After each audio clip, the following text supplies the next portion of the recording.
Good morning po sa lahat at happy Sabbath po.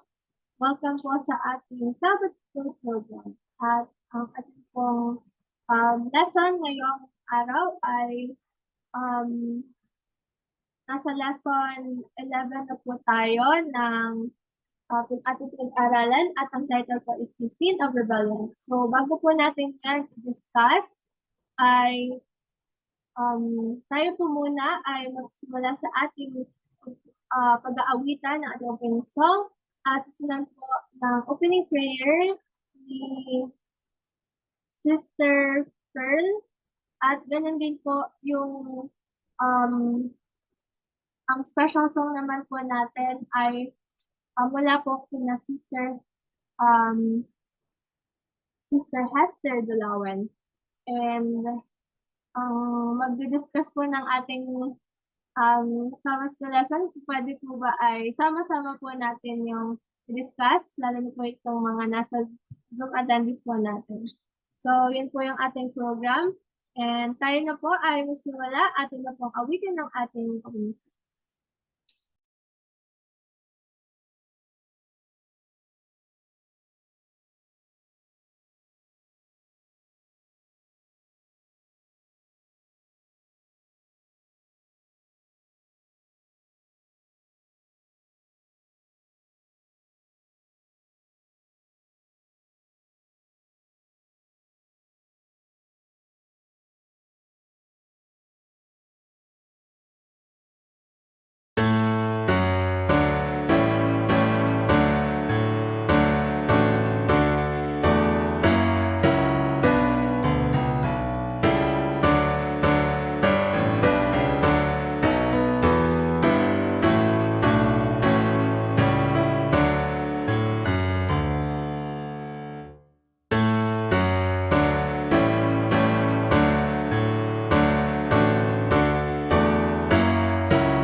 Let's pray. Our dear Heavenly Father, we thank you for this Sabbath morning that you have given us. Thank you for guiding us for the whole week.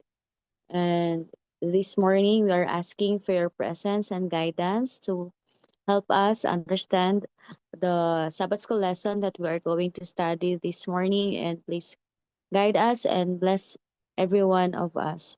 Lord, thank you for all the blessings that you have given us. And we are asking for we ask that you forgive us our sins and our trespasses. Thank you for hearing and answering our prayers. In Jesus' name we pray. Amen.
trust in God wherever I may be,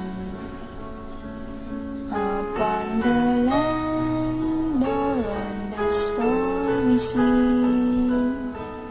For come what may, from day to day, my heavenly Father watches over me.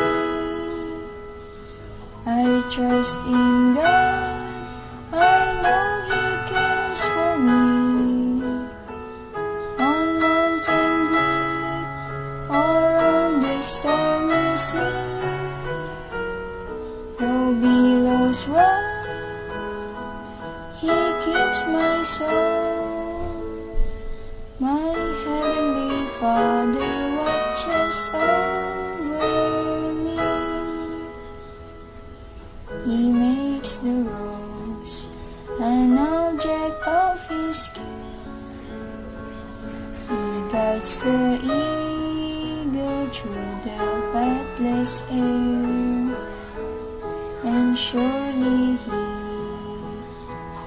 remembers me.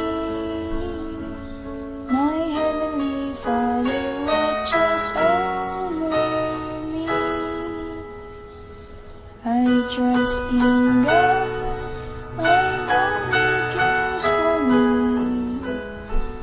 On mountain peak or on the stormy sea, though billows roll, He keeps my soul. My heavenly Father watches over me.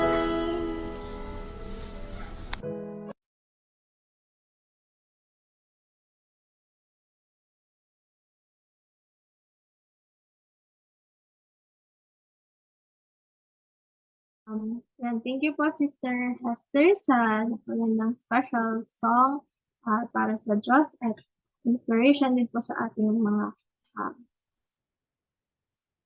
at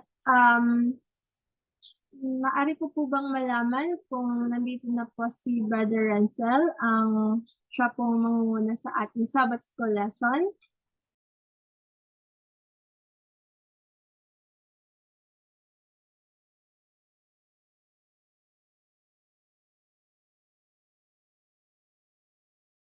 So, kung wala po siya, ay mag-proceed na lang din po tayo ah, sa ating family. So, kung pwede po ba ay mag-share screen po ako ng ating pong lesson. And then, mag-ask po ako sa ating mga Zoom attendees na mag-answer po ng ating question.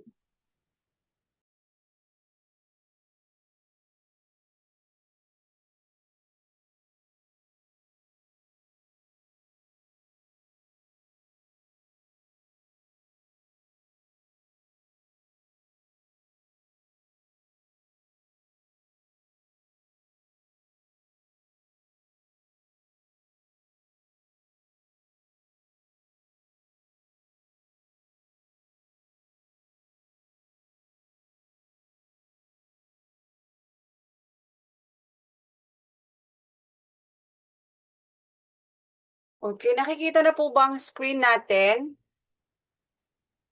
Yes po. Yes. Sorry. So, ang ating pong lesson ay lesson 11. This is December 13. Hango po ito sa lesson natin ng ating mga pioneers noong December 13, 1890. At ang pamagat po ng ating leksyon ay The Sin of Rebellion. Atin pong basahin. Okay, hindi natin babasahin. Pero gusto ko po na buklatin ninyo ang Patriarchs and Prophets chapter 61 para po makita po ninyo kung meron pong mga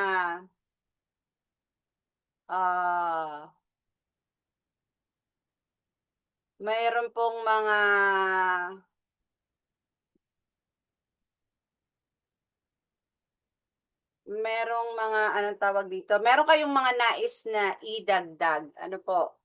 Sapagkat wala po ang ating Sabbath School teacher ngayong umaga. Pero sabihan niyo po ako kung siya po ay papasok. Ayan. So, chapter 61 ng Patriarchs and Prophets. Yan. So, sorry po. Nung nakaraan ay pinag-aralan natin ang, ito, lesson 10, yung pagkapili po kay Haring Saul para maging hari ng Israel. Siya ang pinakaunang hari ng Israel at nakita naman po natin na ipinagkaloob ng Diyos sa bansang Israel ang tipo ng hari na kanilang nasa imahinasyon nila. Kasi sabi nila, just like other nations, di ba? Kumbaga, kingly in appearance. But then, nalaman natin na ang banal na espiritu ang siyang nagbago. Ano po? Sa puso, binigyan siya ng puso, ng tamang puso, di ba? Ng tamang espiritu. So, it implies na hindi yun yung natural niyang puso. Hindi yun yung natural niyang espiritu. But as he was chosen to be king of Israel, the Lord also changed his heart and his spirit. Pero syempre, alam naman po natin mga kapatid na may kondisyon ang pananatiling right with God. Ang pananatili na merong puso at espiritu na tulad ng sa ating Diyos. Di ba po? So, punta na po tayo sa ating lesson ngayong umaga. Sorry.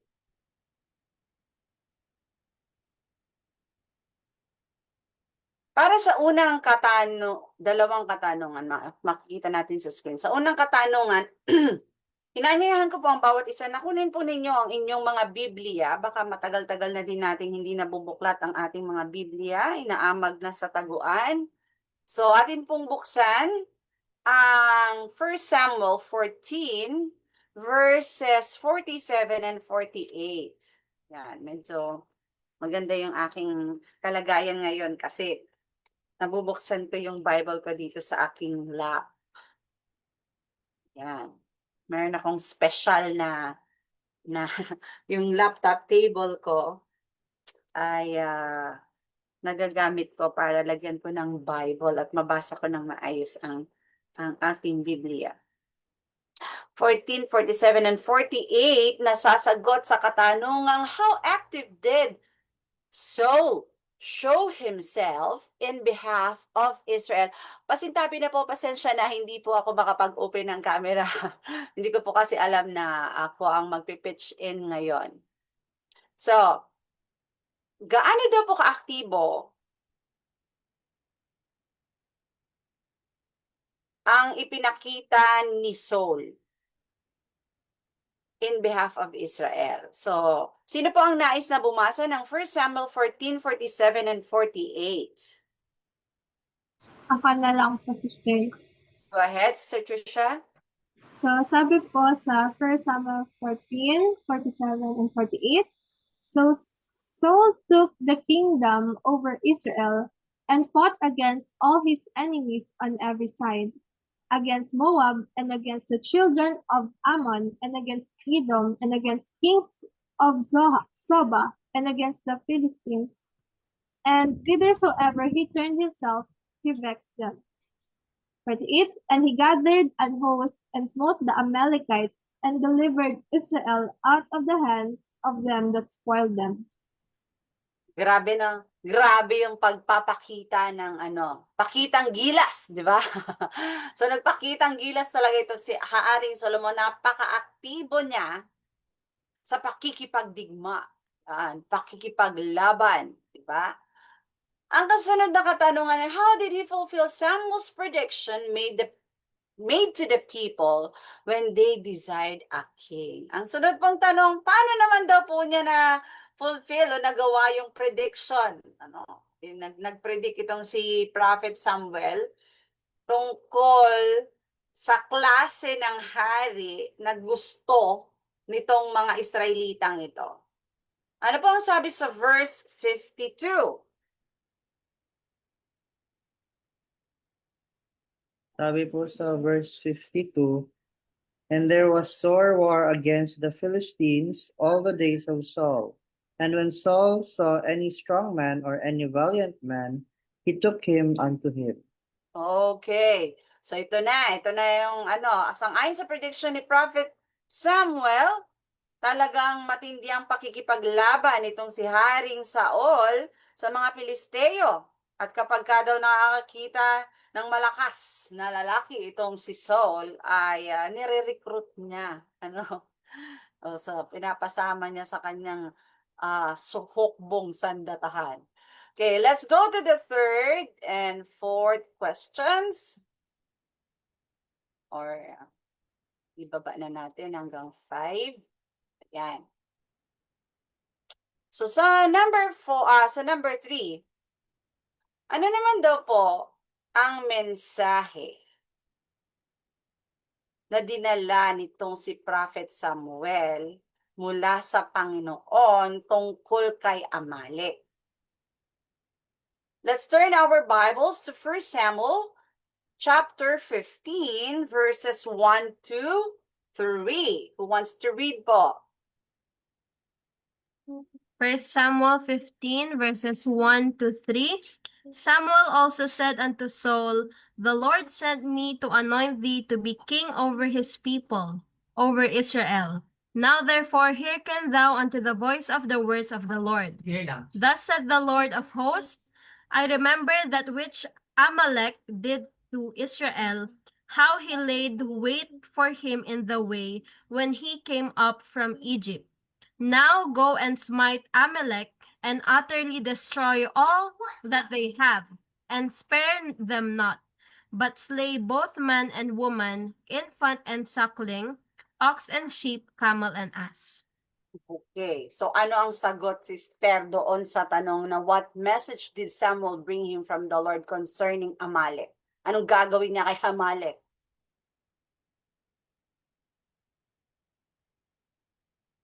Or meaning, sa mga Amalekites.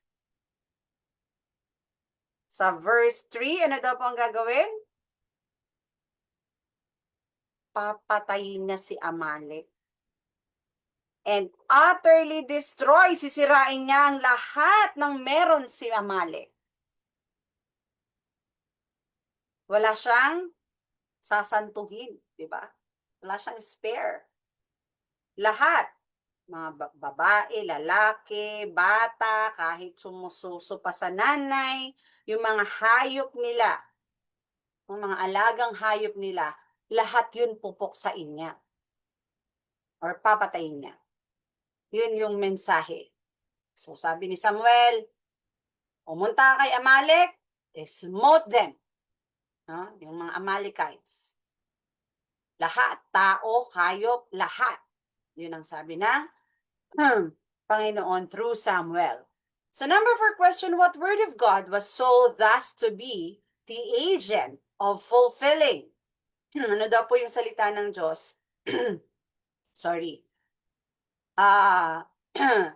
Para maging agent o hente itong si Haring Saul na ma-fulfill yung salita ng Diyos. Balikan natin ang Exodus 17 verse 14. Ano po ang sinasabi?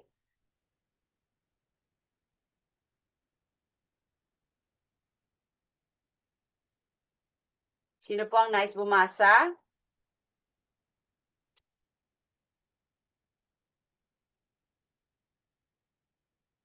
Katulad ng sabi ng Panginoong Diyos kay Moses. So, ako na lang po, Sister Nori. Go ahead. Sabi po sa Exodus 17, verse 14, And the Lord said unto Moses, Write this for a memorial in a book, and rehearse it in the ears of Joshua, for I will utterly put out the remembrance of Amalek from under heaven. Ayan. So, panahon pa po ni Moses, meron ng sentensya ang lahi ni Amalek.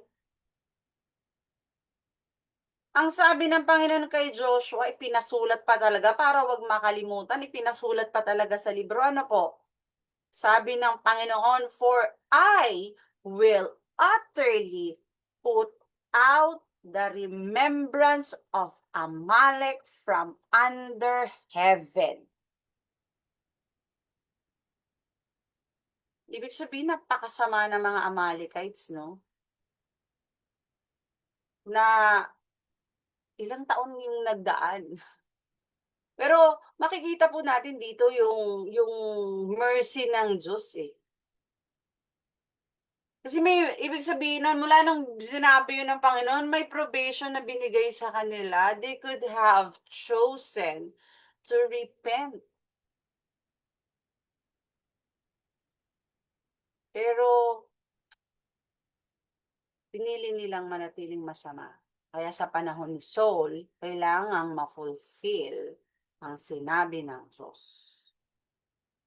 And question number 5, paanong sinunod ni Saul ang mensaheng ito ng Diyos?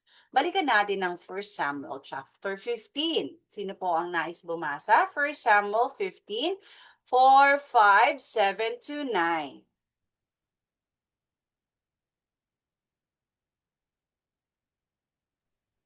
Sabi po dito, and Saul gathered the people together and numbered them in Telaim, 200,000 footmen and 10,000 men of Judah.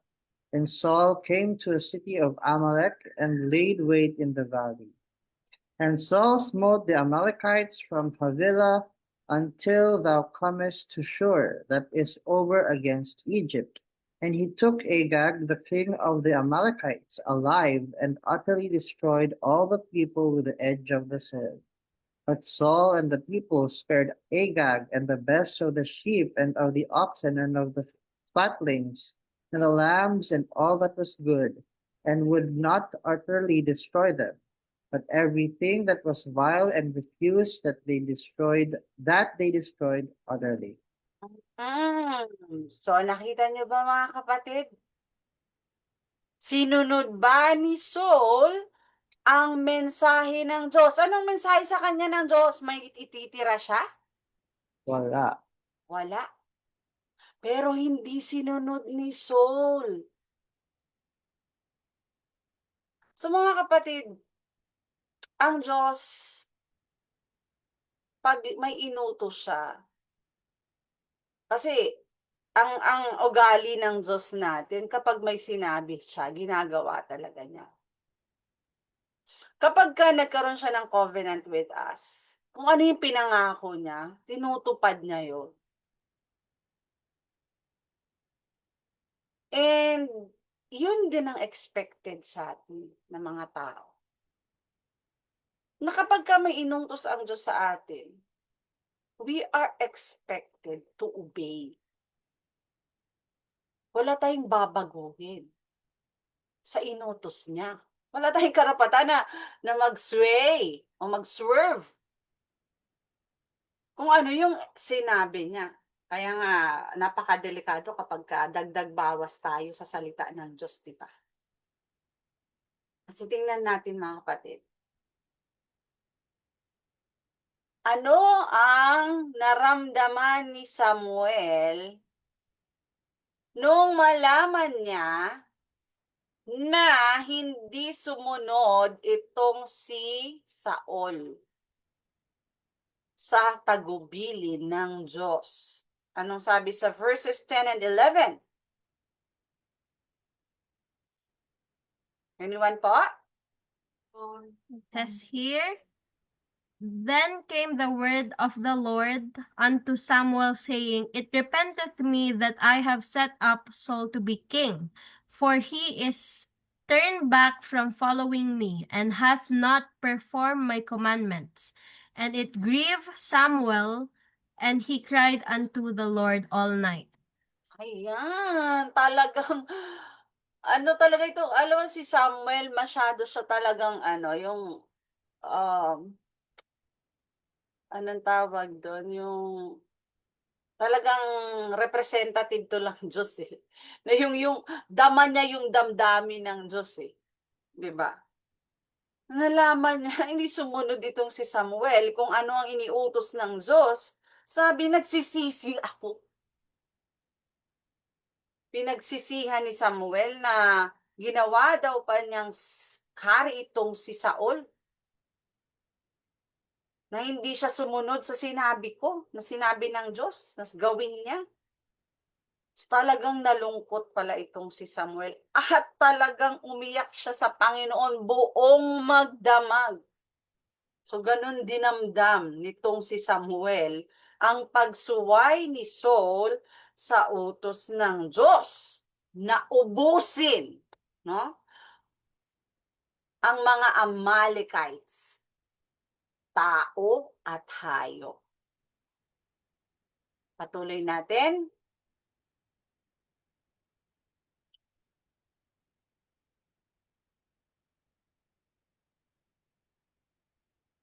Sorry.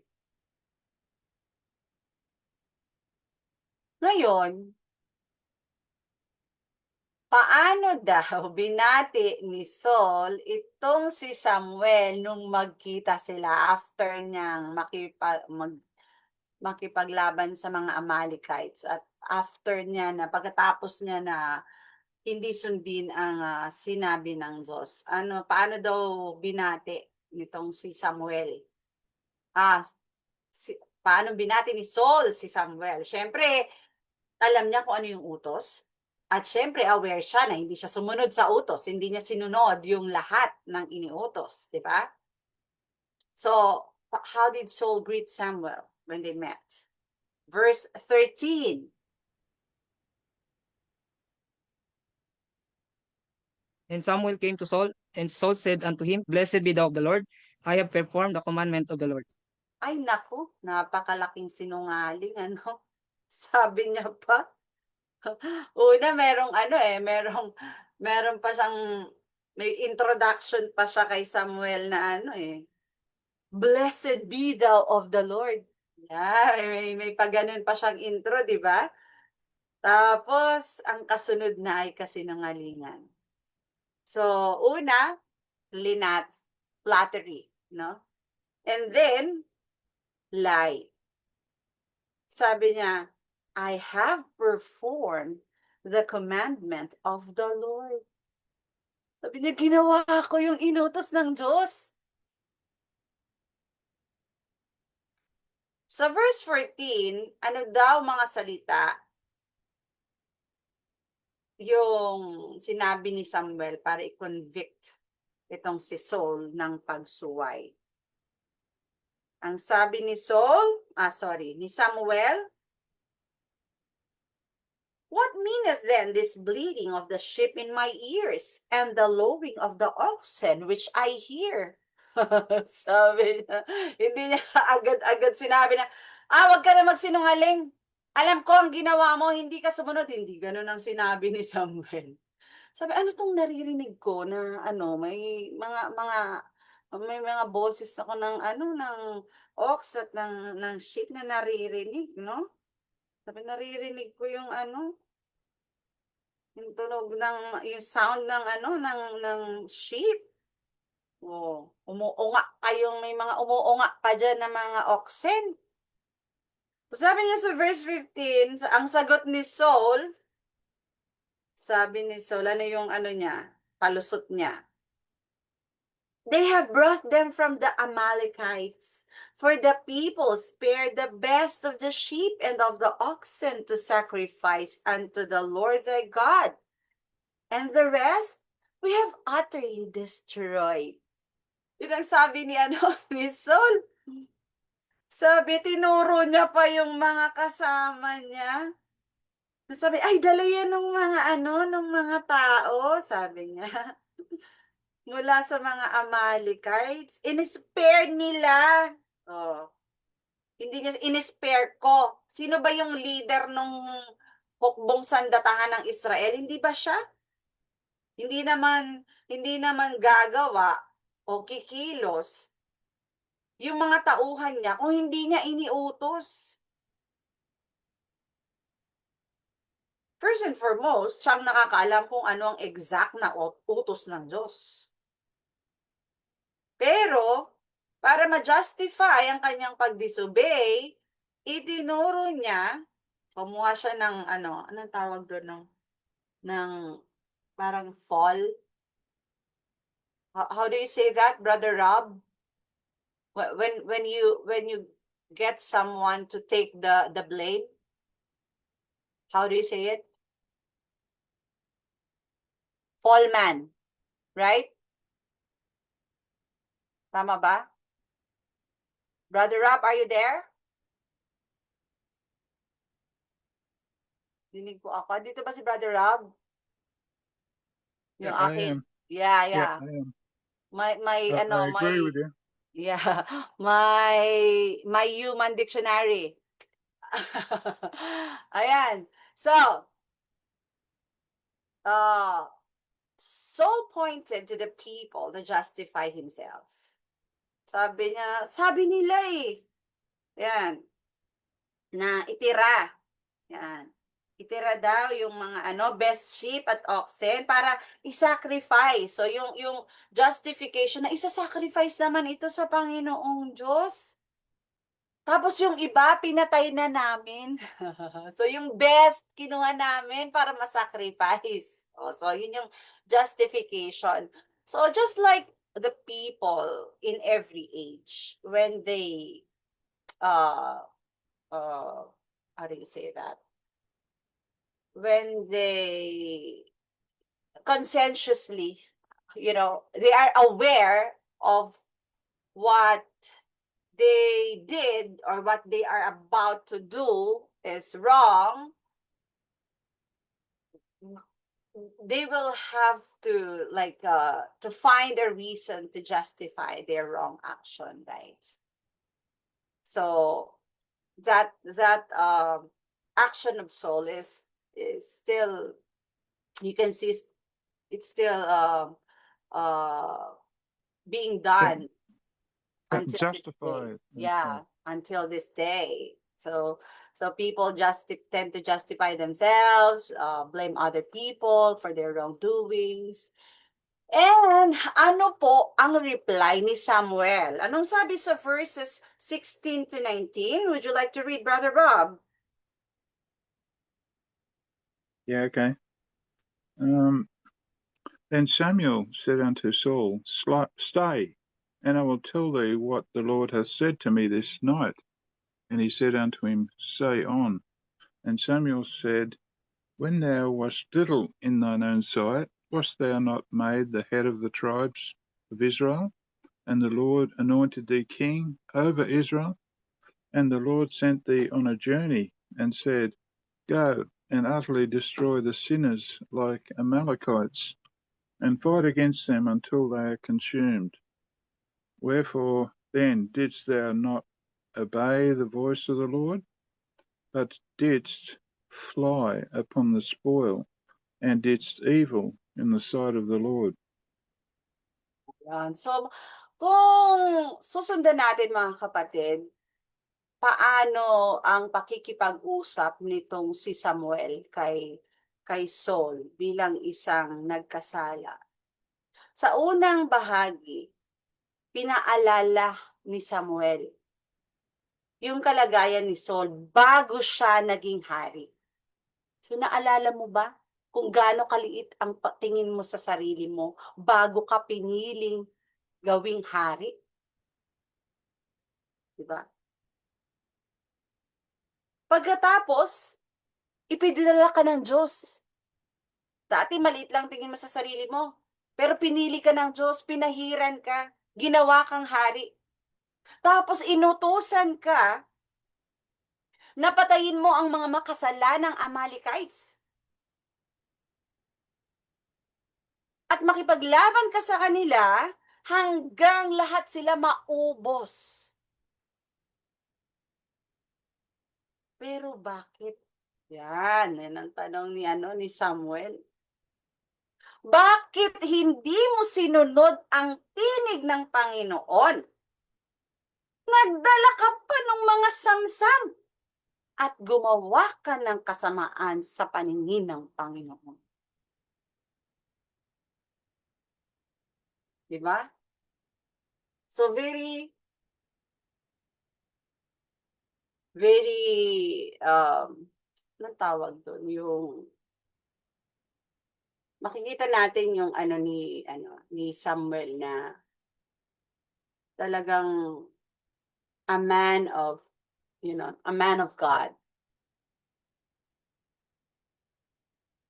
Pero itong si Saul, nag-attempt pa rin siya ng self-justification. Sundan natin. Let's continue. Verses 20 and 21. Sabi ni Saul kay Samuel, sabi niya, yeah, I have obeyed the voice of the Lord and have gone the way which the Lord sent me. And have brought Agag, the king of Amalek, and have utterly destroyed the Amalekites. But the people took of the spoil, sheep and oxen, the chief of the things which should have been utterly destroyed, to sacrifice unto the Lord thy God in Gilgal. So, ito yung pag-attempt niya ng pag-justify niya ng kanyang ginawa. Sabi niya, oo naman. Sinunod ko yung tinig ng Panginoon. Sinunod ko naman yung utos niya. Pumunta naman ako. Kung saan niya sinabing pumunta ako. Tapos dinala ko pa nga itong si Agag, itong hari ng Amalek. Pero tandaan natin mga kapatid, sa unang utos ng Diyos, sinabi niya, patayin mo si Agag. Patayin mo, di ba? So, pero siya, yung unang niya, justification niya, para dun sa unang utos. Di ba? Hindi niya pinatay si Agag. So, kalakalahati lang yung sunod niya, yung pagpatay. Sabi ng Panginoon, patay si Agag at lahat ng mga Amalekites. Siya, ang ginawa niya, in-spare niya si Agag, pinatay niya the rest ng Amalekites. Ang sabi ng Panginoon, lahat, pati oxen, camel, sheep, patayin yan. Walang ititira. Pero sabi niya, pero yung mga tao, dinala kasi, sayang naman, ipang o-offer sa Gilgal. Gagawing offering sa Panginoong Diyos. Tayo ba mga kapatid? Nakaka-relate ba tayo dito?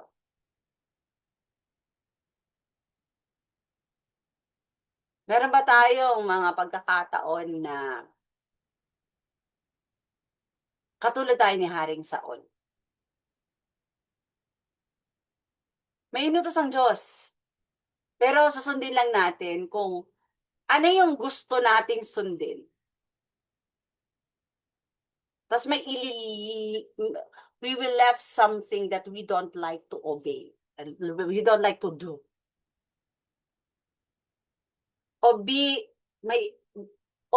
Half obedient, half disobedient.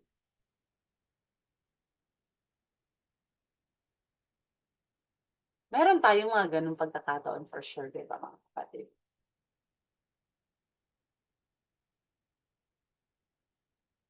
We know kung ano exactly ang utos ng Diyos. Pero mas pinipili natin minsan na piliin kung alin lang yung gusto nating sundin. Let's continue. So 12, question number 12, what did Samuel say that the Lord desires more than sacrifice? Sinong nais bumasa ng verse 22? Si Ate Jen po. Go ahead.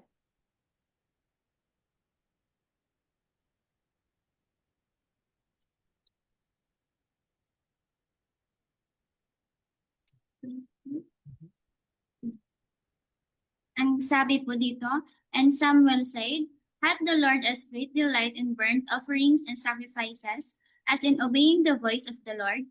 Behold, to obey is better than sacrifice, and to hearken than the fat of rams." Yan. Ito yung lagi natin, ito yung isa sa mga best memory verses na dapat nasa isip ng mga bata since birth. Ano po? Sabi ni Samuel, mas nalulugod ba ang Panginoon sa mga sakripisyo, sa mga burnt offerings na yan, kaysa sa pagsunod sa tinig niya? Kaya ang sabi niya, behold, to obey is better than sacrifice, and to hearken than the fat of rams. So, ikintal natin yan sa ating mga memory, mga kapatid. 1 Samuel 15:22. 1 Samuel 15:22. Behold, to obey is better than sacrifice, and to hearken than the fat of rams. So kapag tayo ay nalalagay sa pagkakataon na natitempt tayo na suwayin ang buong utos ng Diyos at maging kalahati lang yung pagsunod natin, alalahanan natin ang 1 Samuel 15:22. To obey is better than sacrifice, and to hearken than the fat of rams. So question number 13, is the Lord richer for any so-called sacrifice that people make? So, puntahan natin ang sinabi ni Haring David sa Psalms 50 verses 8 to 12. Anong sabi niya? Sino po ang nais na bumasa?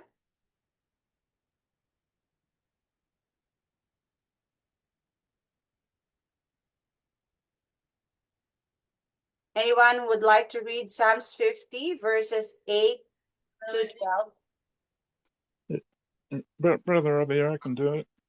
Okay, go ahead. Yeah. I will not reprove thee for thy sacrifices or thy burnt offerings to have been continually before me. I will take no bullock out of thy house, nor goats out of thy folds. For every beast of the forest is mine, and the cattle upon 1,000 hills. I know all the fowls of the mountains, and the wild beasts of the field are mine. If I were hungry, I would not tell thee, for the world is mine, and the fullness thereof. Bakit ba ito isiningit ng mga gumawa ng ng lesson na ito? Para bigyan ng emphasis o bigyang diin na hindi natin mapapaluguran ang Diyos ng mga offerings natin para i-justify yung ating pagsuway. Kasi sa Kanya ang lahat. Ano sinasabi mo na ibibigay mo yan sa akin? Isasakripisyo mo yan para sa akin. Isinakripisyo mo ang pagsunod para dyan, para sabihin mo na kasi ibibigay mo naman yan sa akin. For example, magtatrabaho ako ng Sabado kasi yung sweldo ko naman, ibibigay ko naman sa Panginoon. Hindi nga.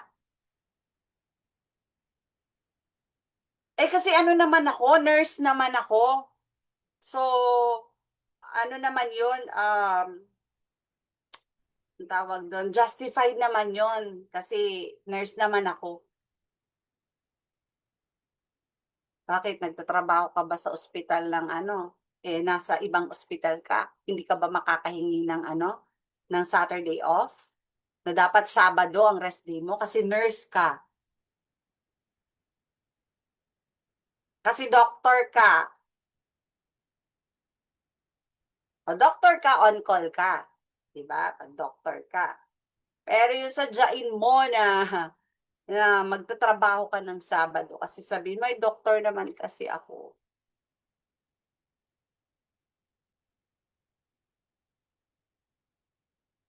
Pero tuwing Sabado na lang, doktor naman kasi ako. So, napapabayaan mo ang pagpupulong. Sabihin mo, ay kasi doktor naman ako.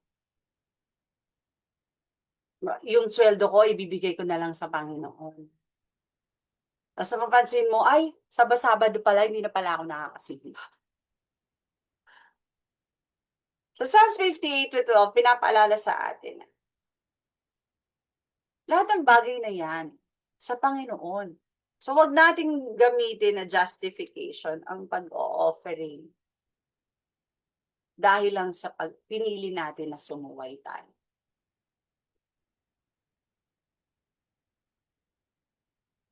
Oops, sorry. Ayan, last, na pala to. Mga last questions na tayo. Question number 14. Will the greatest sacrifice that a man can make atone for sin? Anong sabi sa Micah 6:6-8? Kung ano daw po ang tanong na yan ay, yun daw pong pinakamalaking sacrifice na pwedeng gawin ng tao. Maka-atone po daw yon sa ating kasalanan. Gagawin ko to, sakripisyo ko to. Pero yung ginagawa mo naman ay paglabag. Makaka-atone kaya yun? Buksan natin ang Micah 6:6-8. Micah 6 verses 6-8. Wherewith shall I come before the Lord and bow myself before the high God? Shall I come before him with burnt offerings, with calves of a year old? Will the Lord be pleased with thousands of rams, or with 10,000s of rivers of oil? Shall I give my firstborn for my transgression, the fruit of my body for the sin of my soul? He hath shewed thee, O man, what is good, and what doth the Lord require of thee, but to do justly, and to love mercy, and to walk humbly with thy God. Yan. Itong Micah 6 verse 8 na ito, isa ito sa mga binigyan ng tono sa scripture song. Nalala niyo to, yung He hath showed thee, O man, what is good, and what that the Lord require of thee, but to do justly, and to love mercy, and to walk humbly with thy God. So, we should keep that song in our minds. Para kapag tayo ay natitempt na sumuway at mag-justify tayo ng ating wrong action, maisip natin na ang Panginoon, mas nalulugod siya kung susunod tayo. Hindi magbibigay tayo ng mga regalo sa Kanya. Kasi magbibigay nga tayo ng regalo, pero sumusuway naman tayo. Marami sa mga tao ang ganun.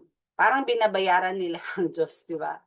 Parang anong tawag dito, yung, how do you say that? Paano ka sabihin yun, yung pagka nagbibigay ka ng kasi meron kang ulterior motive, suhol. Yan. Sinusuhulan mo yung Diyos. Pag-aari naman din yung pang-soul mo, sa Kanya naman yun. Para lang matakpan, na akala mo, or para lang mapatawad ka. Marami mga tao sasabihin, sisimba muna ako kasi para makapagbawas-bawas naman ako ng mga kasalanan ko. Akala mo ba yung pagsimba nakakabawas ng kasalanan? Paglabas mo naman sa simbahan, balik ka rin naman doon sa dati mong maling ginagawa. Anong magagawa? No? Maraming ganon. Nakakala nila yung pagsisimba nila, pagbibigay nila ng offerings, ng tithes, pagbigay nila sa charity would atone for their sins. But God is not like that. Hindi natin pwedeng sukulan ang Diyos. We cannot bribe God of His own bounties, of His own blessings. He owns everything in this world. What He requires of us, sabi dito, to do justly, to love mercy, and to walk humbly with thy God. Basahin naman natin ang Psalms 51 verse 17 and Romans 12 verse 1 para makita natin kung ano nga ba ang acceptable na sakripisyo, katanggap-tanggap na sakripisyo para sa Diyos. Psalms 51 verse 17. Oh, it's nice to open the Bible. Ano daw po yung mga sacrifices of God? Who wants to read Psalms 51:17?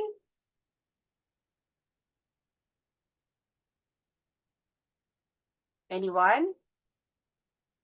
Psalms 51:17, the sacrifices of God are a broken spirit, a broken and a contrite heart. O God, thou wilt not despise.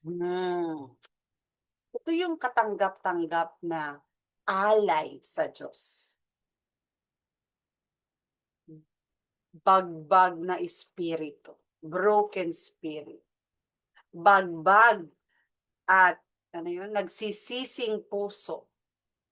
Alam nyo, stay with us because our topic for the hour of worship is indeed related to this, di ba, Brother Jamel? Ito yung gusto ng Diyos na ialay natin sa Kanya. Broken spirit, broken and contrite heart. Yun daw ang hindi itatakwil ng Diyos na klase ng kaloob or sacrifice. Ano naman ang sabi ni Pablo sa Romans 12 verse 1? Sabi po dito, I beseech you therefore, brethren, by the mercies of God, that ye present your bodies a living sacrifice, wholly acceptable unto God, which is your reasonable service. Ang ating mga katawan na buhay na kaloob. Anong klase? Anong klaseng katawan ang ipagkakaloob natin sa Diyos? Banal at katanggap-tanggap sa Diyos. Ito daw po yung reasonable service natin sa Diyos. Yung ating mga sarili na malinis. Since the sacrifice itself, no matter how costly, cannot atone for sin, what must be the case when the sacrifice itself is a sin? So, sinong nais na sumagot dito? Walang nakalagay na na verse. At dahil daw, kung yung kaloob mismo, gaano man ito kamahal, ay hindi makaka-atone. No? Hindi tayo mapapatawad kahit gaano man kamahal ang regalo natin sa Diyos. Ano daw po yung case kapag yung sacrifice itself is a sin? Oh, di ba? Kasi, yun yung eksaktong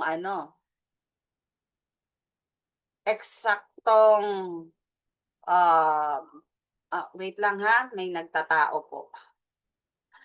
Saglit lang po mga kapatid. Isip-isip muna kayo. Yes?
Sorry about that. Naririnig pala ako ng kapitbahay ko. Masyado bang malakas yung boses? Okay. So, na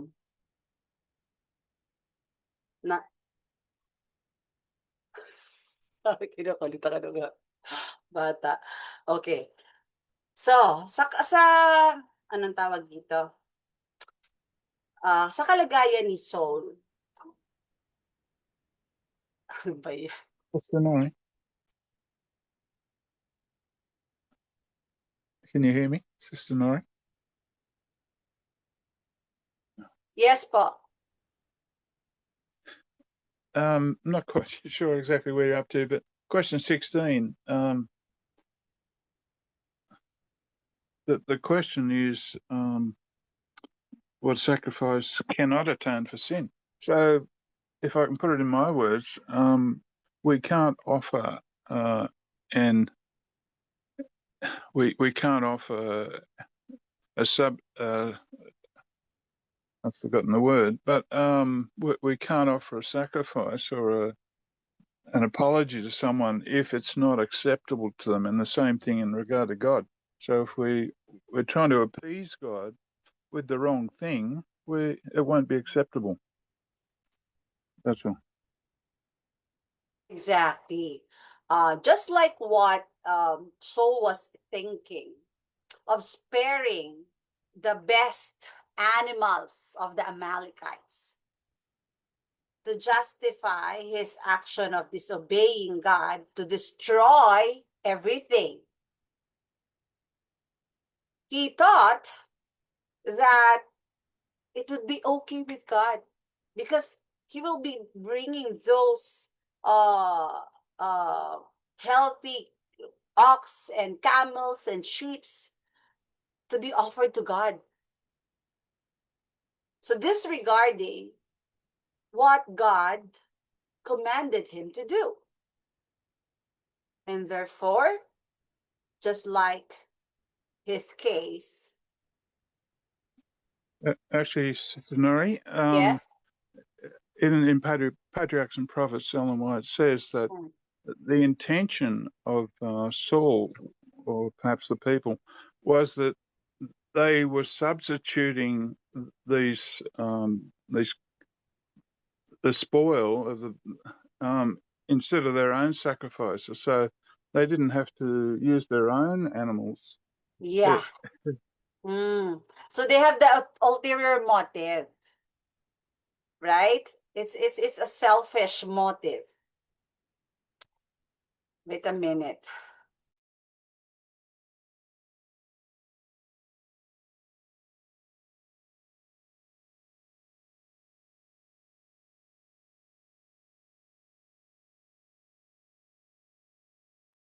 Okay. So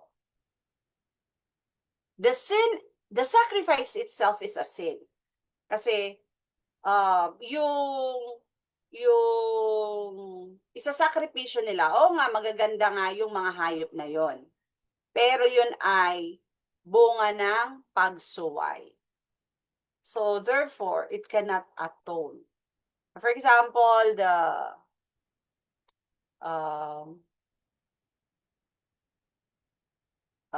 some people would like yung mga Robin Hood syndrome. They rob other people to do charity, right? Instead of, just like the Israelites, instead of offering their own animals to God, some people would use despicable means of obtaining wealth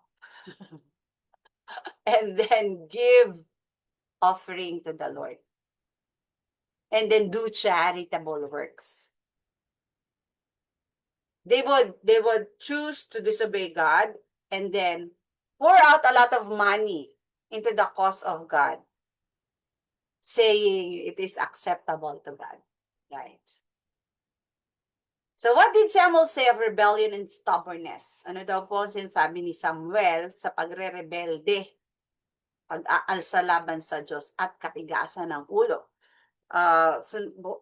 Patuloy nating basahin ang Samuel 15, verse 23.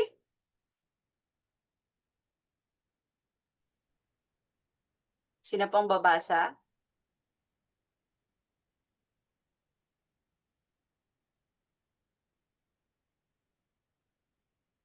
So verse 23 po. Sabi po sa 1 Samuel 15 verse 23, it says, "For rebellion is as the sin of witchcraft, and stubbornness is of iniquity and idolatry. Because thou hast rejected the word of the Lord, he had also rejected thee from being king." Ay nako. Doon pala nagtapos ang pagiging hari nitong si Samuel. Sapagkat ini-equate pala ng Diyos ang rebellion katulad ng witchcraft. At ang katigasan ng ulo katulad sa iniquity and idolatry. So mga bata, kapag matigas ang ulo natin, ang nakalagay pala doon, equivalent pala yung katigasan ng ulo natin sa iniquity and idolatry. Kasi pag matigas yung ulo mo, ina-idolize mo yung sarili mo. Kasi yung sarili mo ang gusto mong masunod. Hindi lang yung iniquity. How do you explain iniquity, brother Rob? What is how do you expound iniquity? Kasi ang alam ko lang sa iniquity, iniquity is sin, unrighteousness. Why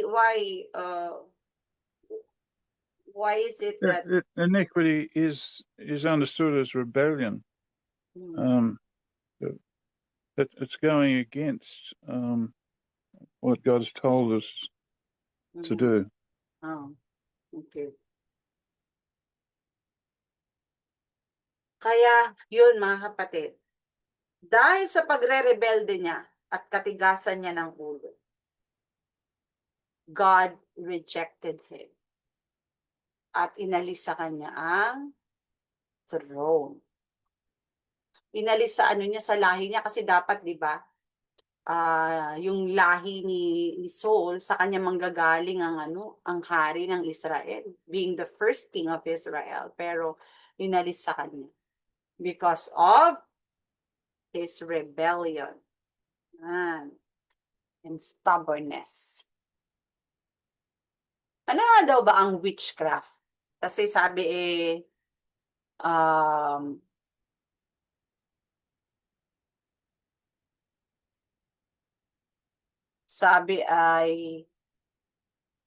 anong dito sabi? Rebellion is as the sin of witchcraft. Ano ba yung witchcraft? Tingnan natin dito sa note. Ayan, ay. Ito. Sign natin ang note. Ay, sorry.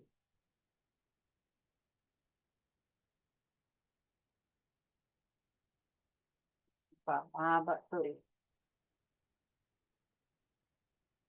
Okay. Ito muna. Okay. The following definitions from Webster's dictionary make sufficiently clear the meaning of witchcraft. Ano nga bang witchcraft? Ayan. The practice of witches, sorcery, enchantments, intercourse with evil spirit. Pag sinabing sorcery, divination by the assistance or supposed assistance of evil spirits or the power of commanding evil spirits, magic, enchantment, witchcraft. Yan. Enchantment. The art The art of producing certain wonderful effects by the invocation or aid of demons or the agency of certain supposed spirits, the use of magic, arts, spells, or charms, incantations. Another synonym for witchcraft is necromancy, which is thus defined the art of revealing future events by means of a pretended communication with the dead. The art of magic, conjuration, enchantment. So, yan. Yun lang naman pala ang laman ng ng note tungkol sa witchcraft. Basically, it's a devilish things. And yung rebellion, yun yung equivalent. Parang pagka nagrebelde ka, para ka na rin witch. Nagpa-practice ng witchcraft. So, into whose power does one put himself when he rebels against God? Kapag ka daw nagrebelde tayo, kanino daw yung power na nilalagay natin sa sarili natin? Sa kaninong kapangyarihan? Ano ang sabi sa John 8:44 and 1 John 3 verse 8? Who wants to read John 8:44?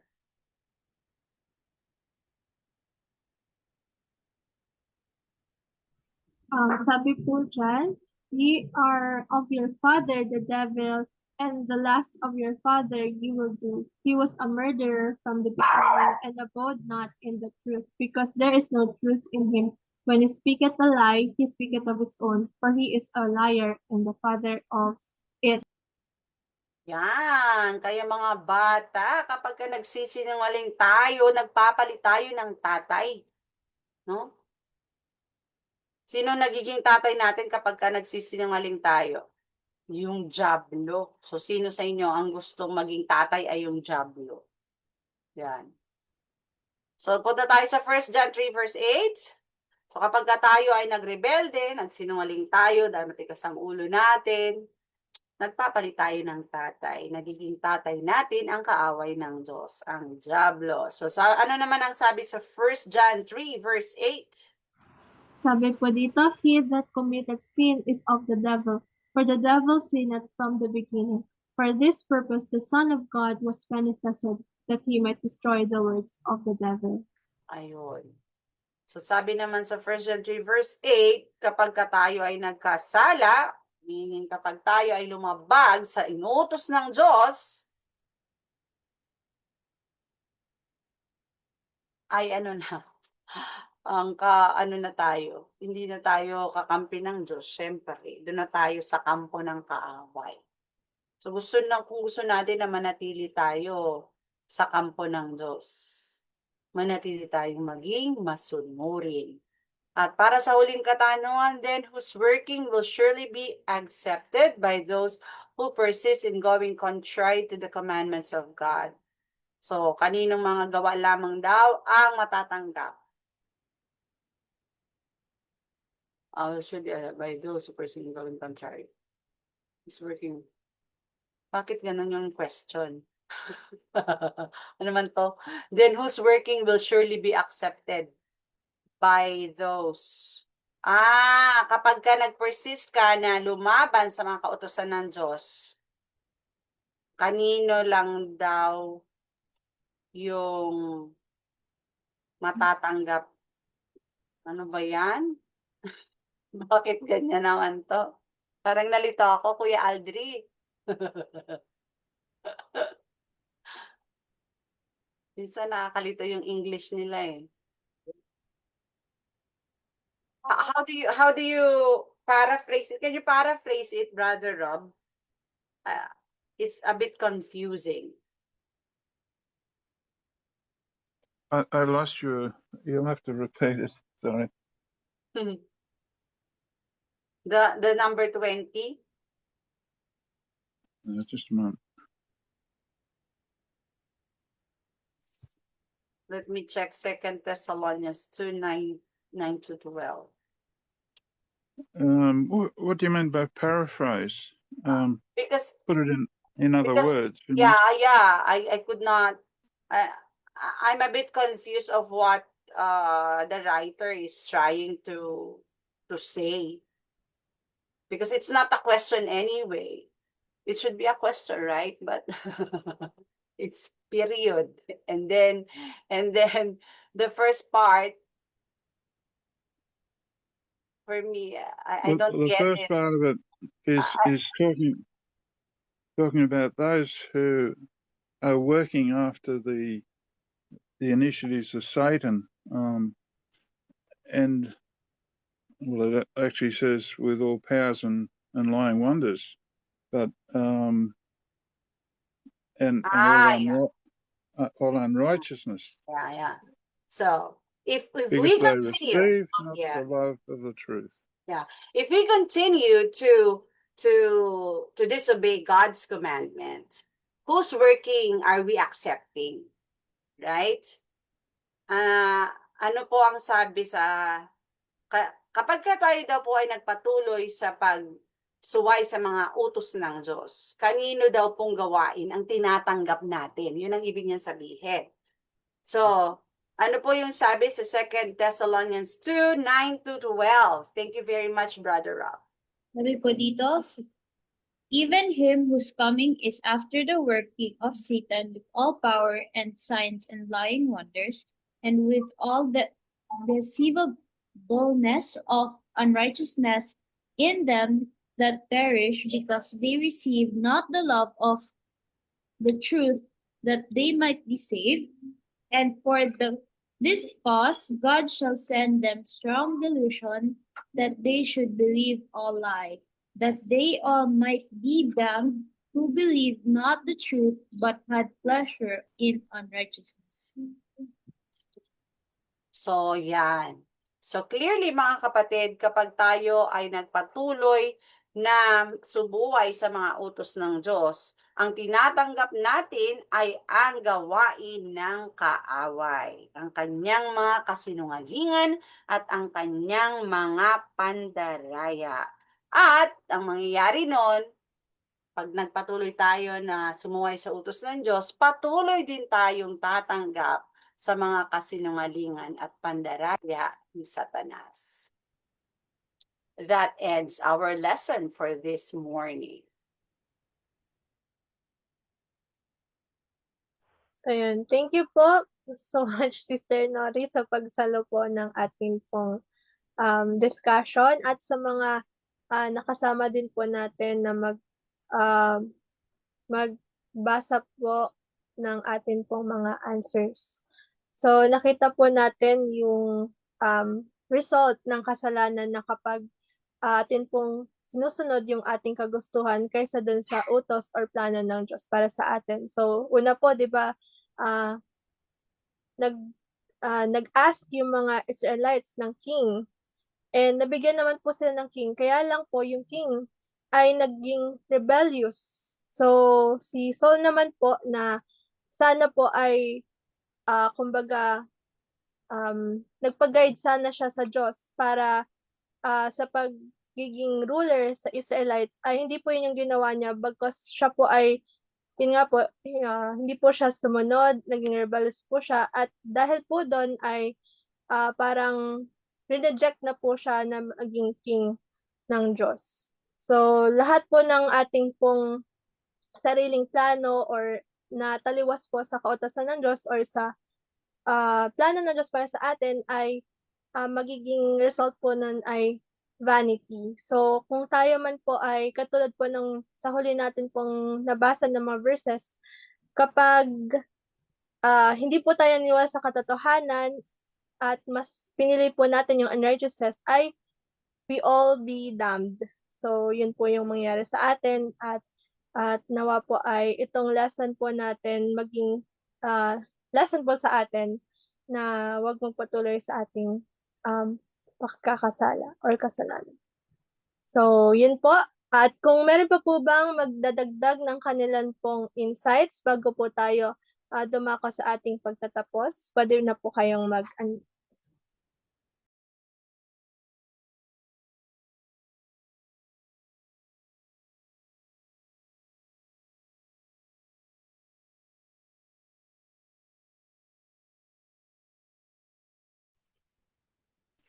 Yeah, good morning. I have some quotes from patriarchs and prophets that are very pointed and helpful in understanding the character of Saul and the actions that he made.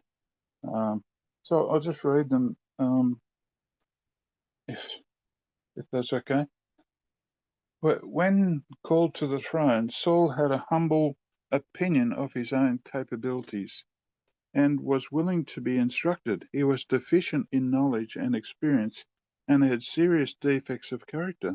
But the Lord granted him the Holy Spirit as a guide and helper and placed him in a position where he could develop the qualities requisite or required for the ruler of Israel. Had he remained humble, seeking constantly to be guided by divine wisdom, he would have been enabled to discharge the duties of his high position with success and honour. Under the influence of divine grace, every good quality would have been gaining strength, while evil tendencies would have lost their power. This is the work which the Lord proposes to do for all who consecrate themselves to him. There are many whom he has called to positions in his work because they have a humble and teachable spirit. In his providence, he places them where they may learn of him. He will reveal to them their defects of character, and to all who seek his aid, he will give strength to correct their errors. So I've got a few here, unfortunately, but they're mostly about Saul. The second one is the valor and military skill displayed in the deliverance of Jabesh Gilead had roused the enthusiasm of the whole nation. The people honoured their king, forgetting that he was but the agent by whom God had wrought. And though at first Saul ascribed the glory to God, he afterward took honour to himself. He lost sight of his dependence upon God, and in heart departed from the Lord. Thus the way was prepared for his sin of presumption and sacrilege at Gilgal. The same blind self-confidence, led him to reject Samuel's reproof. When one who professes to be a child of God becomes careless in doing his will, thereby influencing others to be irreverent and unmindful of the Lord's injunctions, it is still possible for his failures to be turned into victories if he will but accept reproof with true contrition of soul and return to God in humility and faith. When Saul turned away from the reproof sent to him by God's Holy Spirit and persisted in his stubborn self-justification, he rejected the only means by which God could work to save him from himself. He had willingly separated himself from God. He could not receive divine help or guidance until he should return to God by confession of his sin. Regarding Saul claiming innocence for his sin, Saul thought he had done all that was essential, that which the Lord had commanded him.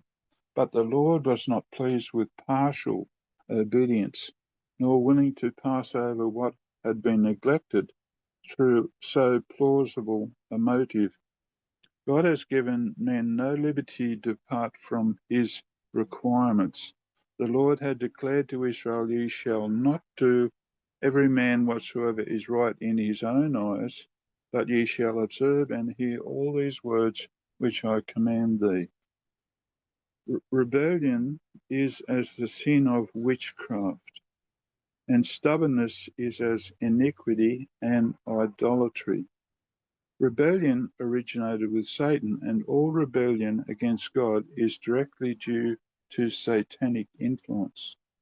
Those who set themselves against the government of God have entered into an alliance with the arch apostate, Satan, and he will exercise his power and cunning to captivate the senses and mislead the understanding.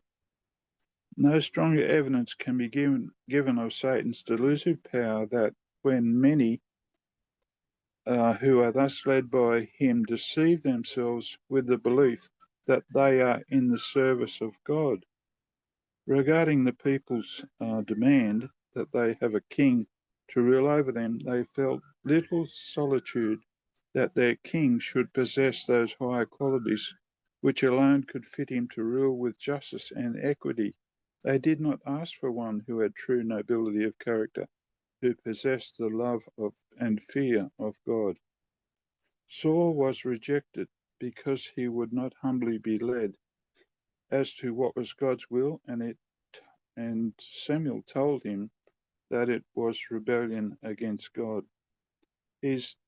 Saul's preoccupation was to deliver the nation through his own initiatives, yet it wasn't necessary for the king or the army to make their own victories, because there were many evidences where God had already made the victories for his people.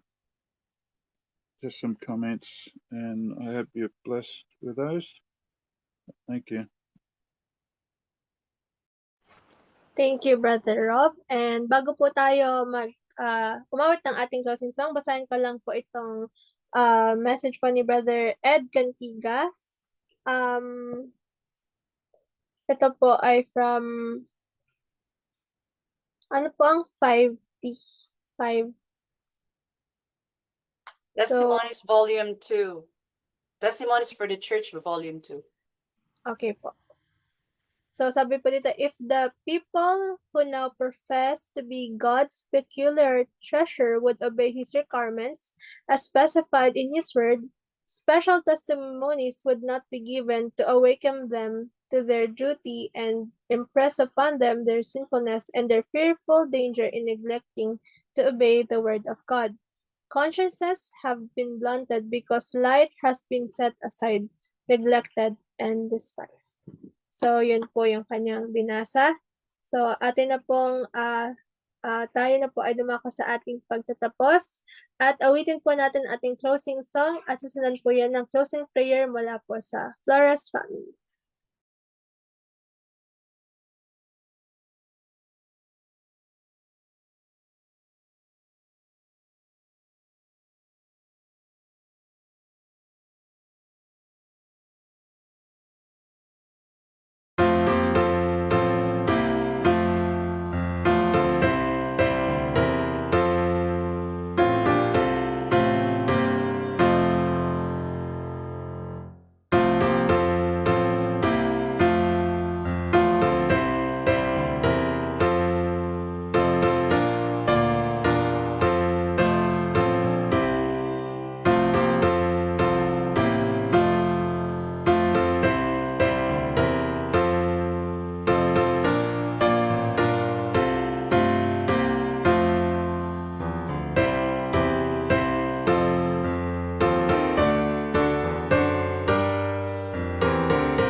Tayo po ay manalangin. Dakila at mapagpalang Diyos Ama na nasa langit, kami po ay nagpapasalamat sa araw po ng Sabat na ibinigay niyo po sa amin. At maraming salamat din po sa mga lessons na amin pong narinig sa umagang ito. Naway may tanim po ito sa amin pong puso't isipan. Thank you din po, Lord, for the opportunity to learn to the life of soul na ang pag-obey po sa inyo ay napaka-importante, more than any excuses and more than anything. Lord, tulungan niyo rin po kaming sumunod lagi po sa inyo at nagpapasalamat po kami sa blessings na inyo pong binibigay sa amin sa pang-araw-araw. Patawa din po kung saan man po kami nagkasala at nagkulang. Ito lamang po ang aming hinihiling. Sa pangalan ni Jesus, Amen.